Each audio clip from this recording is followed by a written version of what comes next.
अइबो तोरा गौवा के बोरी। अच्छा अइबो तोरा गौवा के बोरी। मिलबो चोरी चोरी तोहरा से बोली। पागल कइले रूपवा बा तोरी। मिलबो चोरी चोरी तोहरा से गोरी। पागल कर दे की।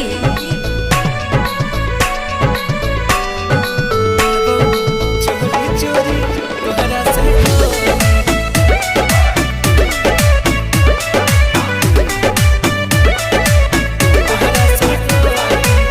जान हो मिलान होई आज यही शाम के। हाँ। बचा के तनिका आराम से। अच्छा ठीक है हम हल्का मिले रही की।